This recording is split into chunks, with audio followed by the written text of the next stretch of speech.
Hey Mark, hey Chris, how's it going? Good, good. How you doing, Kevin? Things are good. I'm really excited to learn about anti-fragile network states and what y'all have been up to at VDAO, and I'm excited for the guest season that you're putting together. For the audience that hasn't met you before, maybe we'll do a quick intro of yourselves and of VDAO, and then let's get into talking about anti-fragile network states. Awesome. I can go quickly. So my name is Mark, running Fifth Word, which is basically a company that designs and builds autonomous regenerative properties, including energy, water, and food infrastructure.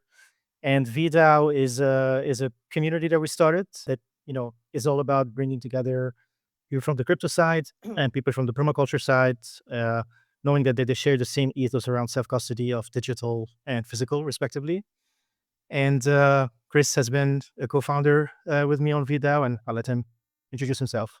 Hi, yeah, my name's Kris Miller. I'm the crypto director at Fifth World and co-founder at VDAO.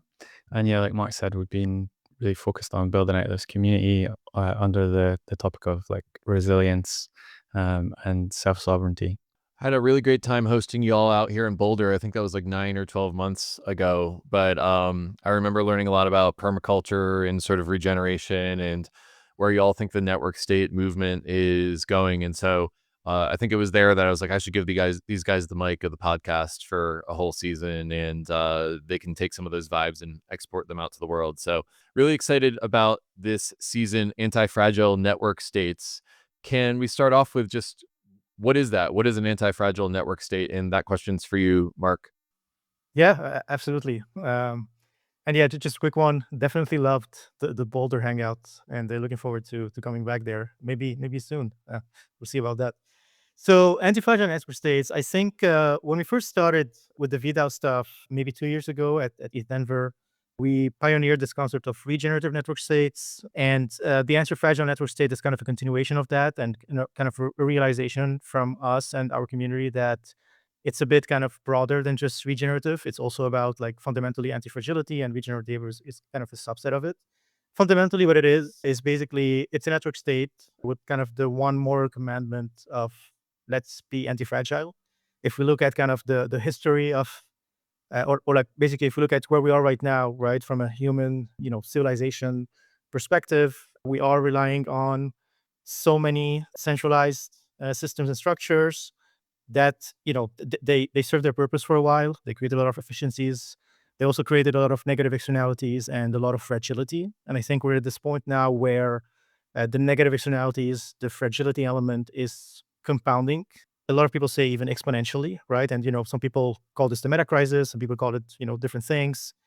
And we believe that what we're doing is kind of one of the answers to those problems. We believe that we live in a time where we also now have the tools and the different solutions to empower any individual or community to be sovereign across multiple dimensions, starting from the crypto side and the digital side of things, going down to the physical side of things, and even like expanding it into health and other aspects of, our human lives.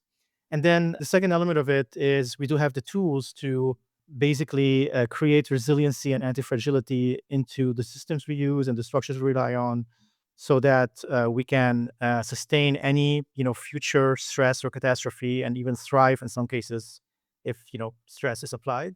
One of maybe like a analogy I sometimes use, like how Elon Musk talks about becoming a multi-planet civilization, and basically the risk of only kind of limiting ourselves to planet Earth is that if something happens to planet Earth, we're basically done, and so that's why we need to kind of go and inhabit other planets. We're kind of taking a slightly different take on this from the perspective of, well, you know, we still want to preserve our planet Earth. So if something happens to planet Earth, we still want to have the systems and the resiliency and the fragility and the anti-fragility to survive that, and not even just survive, but also thrive. And we believe that, you know, there are people who are working on those different elements, and we're trying to bring them all together into building this network state. Great. Yeah, it feels like there's something really important here to feel into an anti-fragile. Well, I understand the definition of anti-fragile is that it's a system that hits a stressor and then it bounces back more strong, as opposed to a fragile system which hits some sort of roadblock or issue and then it collapses. And so it's basically about building communities that are resilient in the 21st century is my takeaway in reductionist definition. How did I do? Does that leave anything on the table? No, I think you did well there. So it's basically a spectrum, right? You can go from fragile to resilient to antifragile. We're using antifragile in a more of an aspirational way. Not everything can be antifragile, but at the very least, everything can be at the very least resilient. And so when you think about what this means basically building circular systems. It means building regenerative systems. It means building decentralized systems, all that kind of different components of like, how do you kind of set up your structure and systems to get there ultimately. And just a very basic example, like if you're able to build communities where a large percentage of their food intake is basically grown within the community, not only like it will probably be done in a better way from an organic or regenerative perspective. It will be higher density in terms of nutrients. It will just lead to a better lifestyle in general. But also in cases of like some crisis or something like COVID, for example, you don't have a huge problem, right? Because you're basically growing a lot of your needs within that community instead of relying on like this big supply chain to source your food. So that's just a tiny example of like how we think about this from a concrete perspective, and then you can kind of expand that into other verticals and see kind of the logic there. Amazing. Chris, anything to add there before I move into the next questions? I think Mark covered it, but maybe just add like it feels like the right response at this time in history where there's like so much accelerating change happening all around us in so many different domains to just pause and think about like how can we become more resilient at the level of the individual and the local community. That's really where we're coming at this from, and bringing together like-minded people that see that need and want to try and build these anti-fragile systems together. Great. Well, I'm curious, now that we've laid out the theory of change for the broader season and sort of like our vision of the world and why anti-fragile network states are going to be so important, what's the plan for the green pill season? So you've got a gaggle of episodes coming up. What themes and topics are you going to cover? And what are you looking for from listeners? What should listeners be excited about as the season comes up? Sure. So we're really excited to kick off the season by welcoming Joe Lubin, the Consensus CEO and Ethereum co-founder. And this episode really sets the scene by putting the need for anti-fragile systems in a historical context and thinking about like this sense of the super cycle that there's this arc of history and there's these transitions that happen between different periods of history. And so we're going to kind of explore that with Joe and set the scene for why anti-fragile network states are a kind of appropriate response or like an interesting experimental space at this point in history. And then following that session, we're going to start thinking about like how can we build in the real world like practical examples of autonomous anti-fragile systems, focusing specifically on properties. And for that, we'll bring in Rob Avis, who's one of the co-founders of Fifth World, but also like a long-term permaculture expert with a lot of experience of building real-world anti-fragile systems. So we really want to make this season as concrete as possible to give real-world examples, taking it like there's some theory, obviously, and some kind of philosophy, if you like, but it's really also about bringing it down into the here and now and saying like, okay, well, what does an anti-fragile system look like? What does a autonomous, regenerative, anti-fragile property look like? And the second episode is really going to go into that in some detail with Rob. And then we'll move on to think about like what anti-fragile communities will look like. We're going to bring in a couple of people from VDAO. We've also got a session with Simon Brown from Consensus Network State. We're going to be looking at a bit of the tooling that's been built around kind of bringing communities together that are building network states. Look ahead to what they're building for founders in this space that want to kind of experiment in building network state tooling and so on.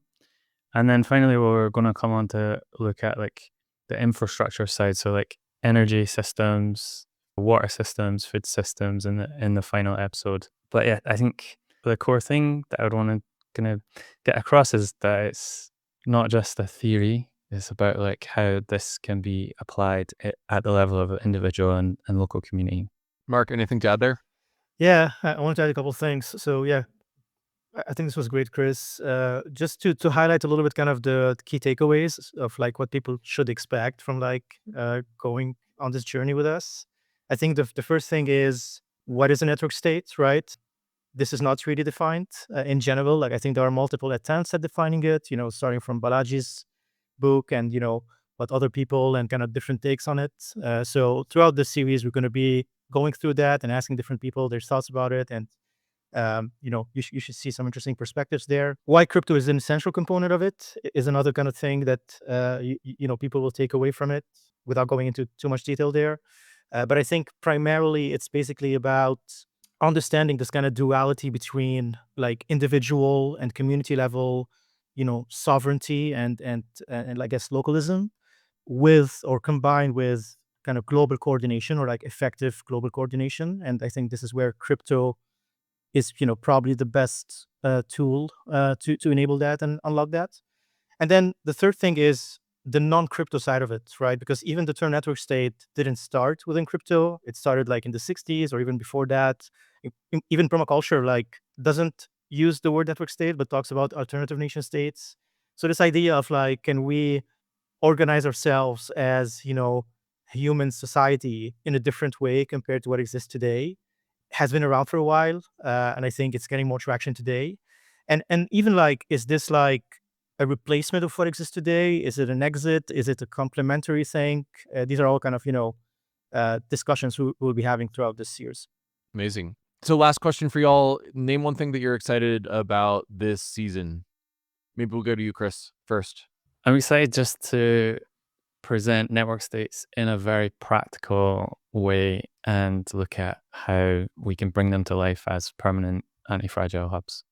Yeah, that's one thing. I agree with that. I think I'm excited to see some of the concrete examples of what different people have been doing related to this topic. So, like, for example, we know that Consensus has done the subs .xyz thing, which was pretty cool. There's the other kind of initiative related to Ethereum values. We're currently thinking through some of these things and how to use prediction markets related to that. So there will be some discussions around that, and I'm excited to see kind of what our guests will be sharing as it relates to those kind of very concrete experiments. Great. Well, up until now, my experience with the Green Pill podcast is recording the episode. I feel like a deer in the headlights, just trying to keep the episode on track. And then I listen to the episode, and I'm like, that slaps. I'm excited about this. And so for this season, I'm excited to go into the listener seat and to just listen to all the amazing content and educational material that y'all are putting together. So here's the keys to the car. Looking forward to your season. Thanks so much for this. And again, really looking forward to it. Awesome. Thank you, Kevin.